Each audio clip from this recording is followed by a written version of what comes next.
Во услови на нерегулиран интернет медиумски простор во кој портали, особено пред избори, никнуваат како печурки, подемот на сензационализмот и лажните вести е во пораст, а јавните гласила се соочуваат со потешкоти како на граѓаните да ја пренесат вистината. 25 минути истражува дали државата има капацитет да го спречи продорот на руската пропаганда, како да се сопре коруптивноста на медиумите која потекнува токму од нетранспарентниот статус на собствениците на порталите, но и колку се можностите да се подобри отпорноста од ширењето на лаги и невистини во јавноста. Лаги и манипулации за родово сензитивно образование шират групи на Facebook во земјава именувани како Презиме одговорност и Коалиција за заштита на децата. Дел од нивните објави на социјалните мрежи периодов предизвикаа бурни реакции кај домашната публика. Овие две групи, кои вкупно бројат околу 12.000 следбеници, споделија видео со невистините содржина во кое наводна србинка по име Милка, која живее во Германија, вели дека таа била казнета од тамошната држава бидејќи не се согласила нејзиното машко дете да носи женско здолниште на училиште, што било задолжително. Видеото со жената кој предизвика реакции, која пак подоцна се испостави дека не е србинка туку русинка, вработена во хуманитарниот руски центар во Ниш, беше одстрането од Facebook, токму поради лажните тврдења во него, меѓу кои и тоа дека западните вредности се лоши и штетни за луѓето. Вакви или слични примери се нижат безброј на социјалните мрежи и на така наречените фантомски портали во земјава, додека нашите институции надлежни за превенција на странската пропаганда со години спијат. Во земјава на граѓаните им се шири омраза кон Западот, кон малцинствата, кон маргинализираните групи, најчесто преку политички партии и медиуми кои шират пропаганда со унгарски и руски пари. Вака изгледа руското влијание во Македонија. Не постои држава која што има изградено на вистина солиден систем за заштита од дезинформации. Тоа е просто невозможно, особено во демократски општества. Зошто? Затоа што ако дадете на државата, на владите, да го контролираат целиот медиумски простор, тогаш може да се отиде во една сосем друга крајност и тоа да биде своевидна медиумска диктатура.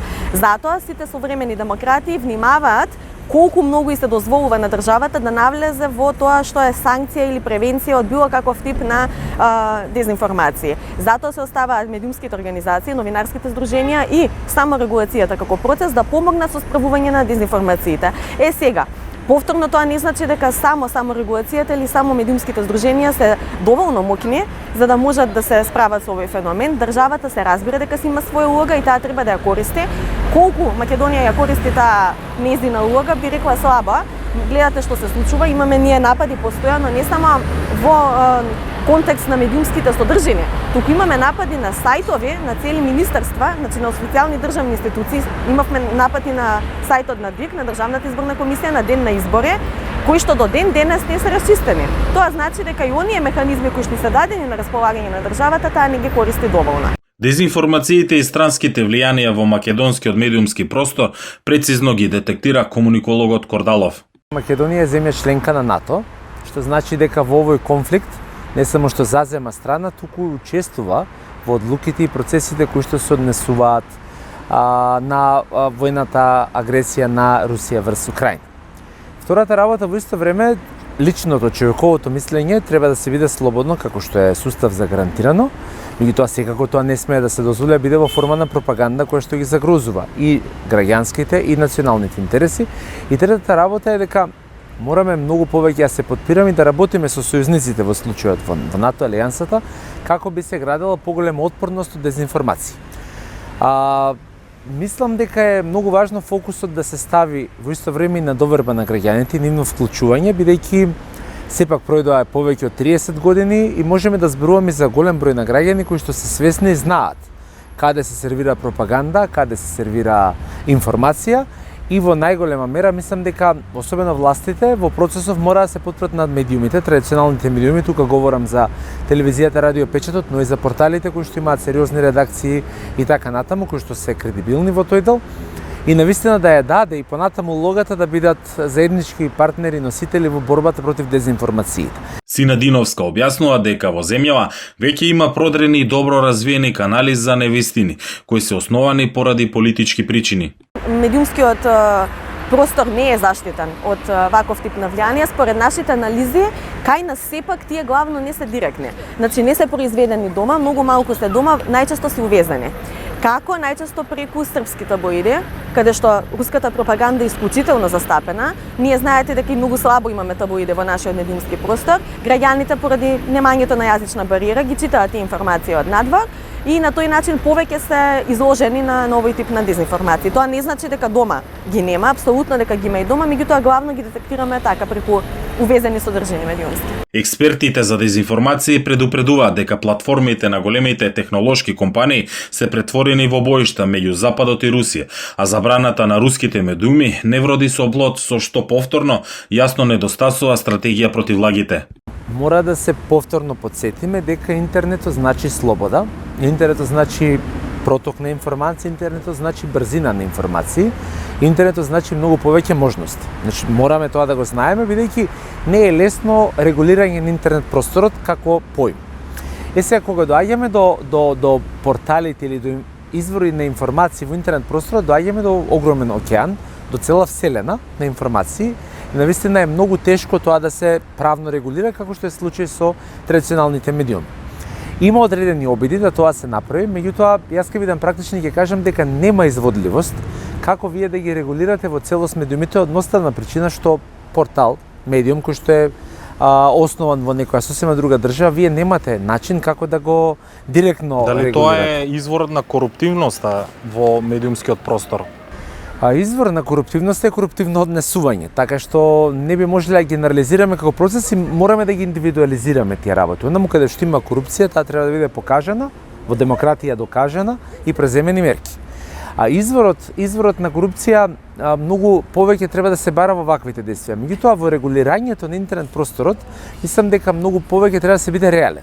Во меѓувреме, Стејт департментот неодамна објави дека Русија потрошила $300 милиони во последните 8 години за да влијае на светската политика. Според ДПШ-ата, Москва, користејќи тајни методи, од 2014 година трошила милиони американски долари за своите обиди да влијае врз политичари и функционери во речиси 25 земји.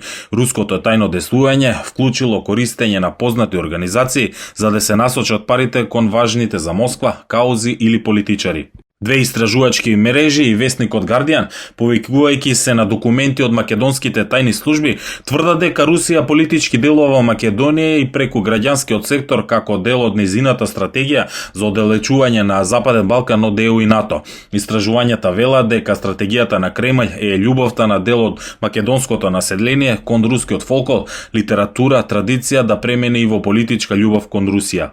Медиумската писменост од една страна и од друга страна намалувањето на сензационализмот и борбата против лажните вести се единствени решенија за превенција од странски пропаганди, посочува Кордалов. Често се заборава еден многу важен аспект. Најголемата можност да вие спречите дезинформација е на граѓаните да им овозможите достојни услови за живот. Мора да знаеме дека во земја во која што имате статистички 33% луѓе кои што живеат под прагот на сиромаштија, во која што имате 5% пристап до парно грејење, во која што имате цени кои што растат до плафони потрошувачка кошничка која што е само за на хартија, во реалноста е многу мала. Дека е многу тешко да зборувате за медиумска писменост како во Шведска, како во Германија, како во Британија и така натаму. И ако сакате да го промените тоа, освен да вложувате во едукација, што е најдолгорочната форма, да вложуваме во медиумска писменост, да вложуваме во соработи, мора да се вложува во поддршка на граѓаните, во економско зајакнување и во давање на сите предуслови за нормален живот. Во Македонија тешко се живее, сиромаштијата е голема и во ситуација ќе бидам најпласичен во која што на луѓето им кисне кровот. Или не знаат дали ќе ги платат сметките за струја и ќе преживеат зимоска, не очекувајте да проверуваат 5 извора на информација. Со сличен став е и Сина Диновска. На долг рок тоа што е најтешко да се спроведе медиумската писменост, затоа што нема нешто што може подобро да го заштити граѓанинот од тоа самиот да биде свесен дека не се што ќе прочита на интернет е вистина. Значи интернетот е преплавен со лаги, до нас е да одлучиме на кого и на што ќе веруваме. Второ, тука се медиумските организации кои што треба да помогнат преку вакви иницијативи, еве како регистарот, за човек кога ќе прочита нешто, веднаш да го провери медиумот, да знае од каде доаѓа таа информација, дали има некаков мотив можеби скриен, кој го финансира тој медиум, кој стои за тој медиум, конечно, кој го напишал текстот, има ли име и презиме. И трето, тука е државата со сите институции кои што мора да воспостави ред. Она што може да се уведи е дека лажните вести, иако изворно креација на руската пропаганда за случувањата во Украина и светот, во нашава држава доаѓаат од регионот. Контролен државен механизам за проверка на фактите за сега не постои, а поради тоа се загрозуваат и државните и националните интереси. Граѓаните во истиот тој контекст, изложувајќи се на погрешни информации и политики, го доподелуваат и онака веќе поделеното општество, кое пак е лесно ранливо на странски пропаганди.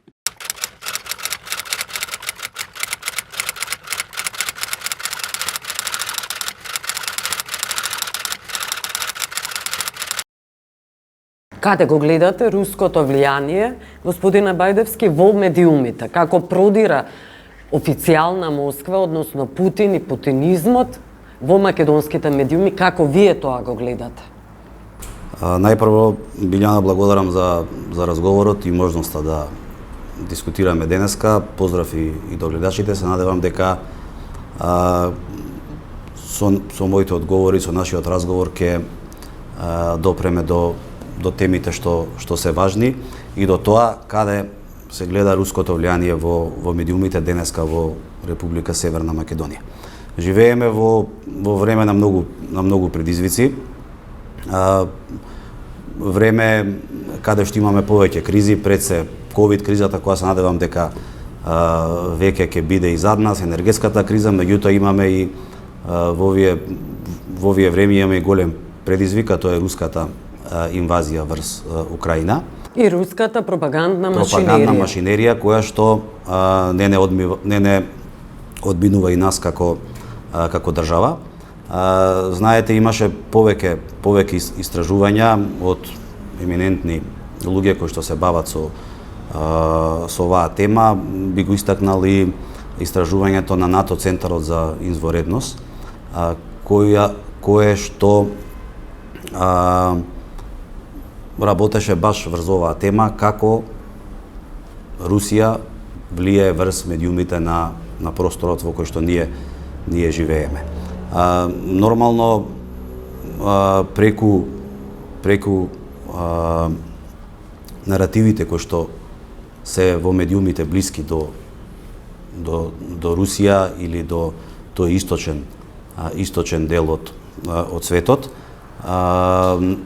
пред се тука е споменати порталот Спутник кој што функционира на овие простори на земјите од западен Балкан. Спутник не е ниту пак Russia Today, Русија денеска. Кога станува збор, не само порталите се разбира, не можете да ги затворите, да го затворите интернет просторот, но можете да ги забраните, онака како што тоа е забрането во западниот свет преку телевизиите. Но тие во Македонија, иако на почеток беа забранети, сега најнормално функционираат. Гледате ли како продира преку нив пропагандата? Да, пропагандата ја гледаме преку наративите кои што оди од медиумите. Јас ќе споменам само некој од нив. Знаете, кога вие гледате наратив, кога граѓаните гледаат наратив дека Западниот Балкан е арена на војната помеѓу Истокот и Западот, кога гледате дека идат наративи со кои што се вели дека Западниот Балкан е нестабилен, дека владите во Западниот Балкан се корумпирани, дека владата во Република Северна Македонија е слаба, дека етничките тензии се присутни. Сето тоа допринесува да граѓаните чувствуваат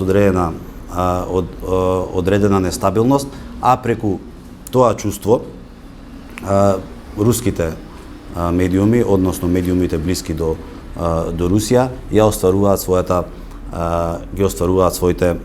своите цели. И што прави Министерството за информатичко општество, зашто вие веќе ги цитирате сите наративи, значи тие постојат и продираат длабоко во јавноста кај публиката?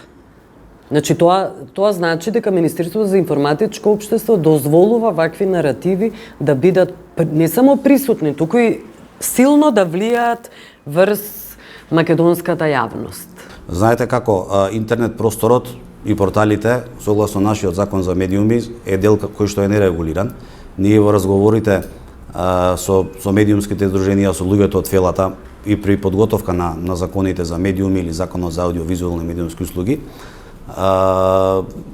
доведовме до заедничко мислење кое што рековме дека тој простор на порталите, интернет ќе биде нерегулиран, односно ќе подлежи на саморегулација. Меѓутоа тој вакуум се користи од она што го реков и претходно, да навлезат информации кои што нели длабоко продираат и го шират она влијание за кое што претходно зборевме. Велите дека не се регулирани порталите. Тоа со години веќе се зборува и не е потребна регулација, но е потребна една законска регулатива за која бара и Советот за етика и Издруженијето на новинари на Македонија да бидат дефинирани всушност собствениците на порталите, да бидат објавени официјално и јавно. И на тој начин практично да биде да нема само регулација за која говорите, туку и законски да биде тоа должност на порталите. Собственичката улога е многу важна во овој простор за кој велите дека е пропагандна машинерија, а за која ништо не прави Министерството за информатичко општество. Тогаш зошто не донесувате таков закон? Знаете како, кај нас во државата, Сдруженијето на новинари заедно со Советот за етика воспостави еден регистар на портали и самото здружение, а и Советот за етика при составувањето на тој регистар одеше од оние начела да биде декларирано собствеништвото, да има независна уредничка политика, да има независна уредничка политика, да можат новинарите слободно да изразуваат својата мисла. Знаете, во Законот за медиуми порталот не е регулиран како медиум. Телевизиите, радијата... Регистарот не е прифатен, извинете што ве прекинувам, регистарот не е прифатен од институциите. И тоа е проблем. Сушност, овој регистар за кој говорите, од Советот на етика, треба да биде прифатен од страна на институциите. Знаете како? Исклучиво тие медиуми кои се кредибилни практично, на кои се знае собствеништвото, без разлика... политика, импресумот и се натака. Уредувачката политика е прашање на избори, на слобода. Тоа не е никаков проблем, дали некој е десен или лев медиум. Не, ние тука не гледаме проблем, нити па тоа некогаш сме го проблематизирали како влада и како Министерство за информатичко општество. Но зошто не е регистарот прифатен? Се надевам дека ќе отвориме дебата во наредниот период и во однос на Законот за медиуми и можеби овој дел, според мене и треба и овој дел да го регулираме, односно да имаме да имаме можност и порталите како електронски медиум да влезат во една рамка каде што граѓаните ќе знаат кој стои позади тој портал, кој е импресумот, кој е уредувачката политика. Така да отворени сме ние за тој вид на разговор. Се надевам дека во блиска иднина и ќе ги отвориме и Законот за медиуми, и Законот за аудиовизуални медиумски услуги. И дека и овој дел ќе го внесеме во законот, односно просторот да биде изрегулиран.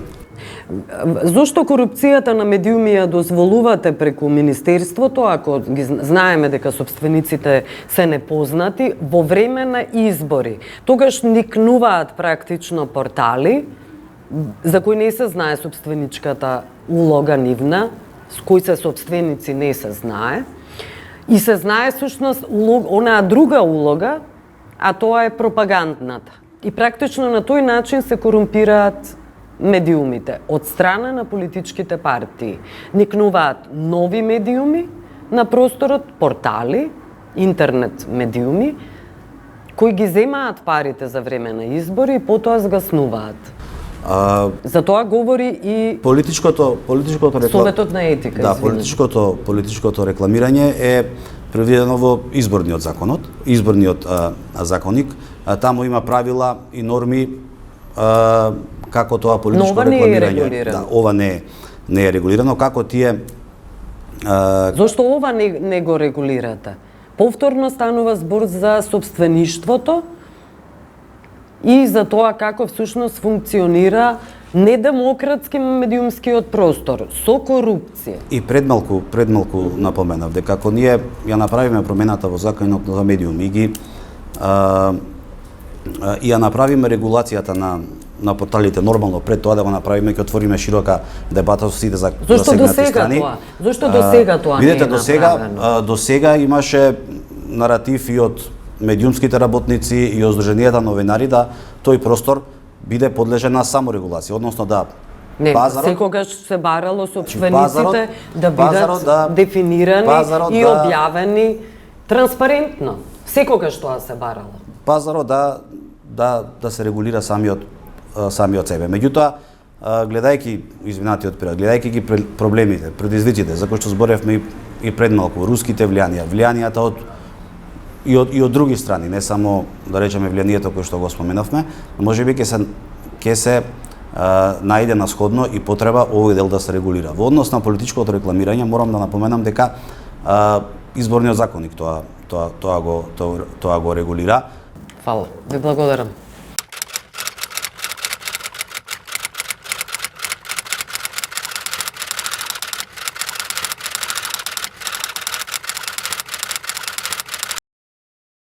Ovako, u generalnom smislu ruska propaganda prvenstveno radi, da tako kažem, u dve dimenzije, u dva pravca. Jedan je onaj otvoreni pravac, što znači ono što su oni radili i pokušali, ono što zapravo još rade zvanično, da tako kažem, preko svojih medija, preko svojih websajta, satelitskih kanala i sličnih platformi, da tako kažem. Ali onda postoji jedan diskretniji ili tajniji način utjecaja naravno na Europu. Jedan je utjecaj preko trolova i preko ljudi koji objavljuju ili lažne vesti ili koji postavljaju sumnje u tvrdnje zapadnih političara, zapadnih medija i slično. I to su naravno plaćeni ljudi koji rade iz njihovih PR ureda, koji intenzivno zapravo rade na tome kako bi i u Europi i u svetu pogoršali, da tako kažem, poverenje ljudi u ono što se dešava u Ukrajini u ovom momentu, odnosno u ovoj posljednjoj godini. I naravno unutar tog tajnog sistema postoji i utjecaj preko domaćih ljudi. Znači ljudi iz različitih zemalja koji su ovako ili onako povezani sa ruskim interesima, prvenstveno naravno financijskim interesima, ponekad se radi o utjecajnim ljudima u politici, ponekad u biznisu, ali i ljudima u medijima koji su ponegde već godinama povezani sa Rusijom. Ne znači da su oni njihovi špijuni ili tajni agenti, ali u svakom slučaju imaju financijske i poslovne interese sa različitim ruskim institucijama preko kojih zapravo se i financiraju i sada je na neki način došao njihov moment da odrade ono zbog čega su zapravo tu, a to je naravno da prošire ruski glas i ruski utjecaj u domaćoj okolini, ali bez odgovarajuće transparentnosti zašto i kako oni funkcioniraju i kako su povezani. I u tom smislu se radi o nečemu što je prisutno i u zapadnoj Europi, odnosno u Europi u cjelini, ali i u zapadnoj Europi i na primjer na Balkanu. Rusija je u svim ovim zemljama, da li je to Engleska ili Francuska ili su to baltske zemlje, ali naravno i Makedonija i Srbija, Bosna i Hercegovina, imala puno ljudi koji su ovako ili onako bili financijski veoma povezani, zavisni ili plaćeni od strane različitih ruskih državnih institucija ili ljudi naravno povezani sa ruskim režimom i naravno da njima nije u interesu Nije u interesu da sada dolazi, na primjer, do sankcija protiv Rusije, da dolazi do financijskih poteškoća koje vjerojatno imaju i oni i sve ono što je loše za ruske poslovne, ali i političke i vojne interese. Ja bih napravio jednu razliku i to je razlika između, da tako kažem, celog Balkana na jednoj strani i na drugoj strani Europske unije kao takve, jer Slovenija i Hrvatska su deo i Bugarska su deo Europske unije, ali su i u tom nekom širem smislu i deo Balkana u smislu nekih političkih principa, odnosno manipulacija. Što znači da u zapadnoj Europi zapravo nema toliko takvih pojava i takvih web sajtova ili medija. Ponekad se pojavi neki mali, ali imaju veoma mali utjecaj. Glavni utjecaj ipak pokušavaju da vrše preko glavnih medija i preko širenja dezinformacija koji bi ušli u glavne medije.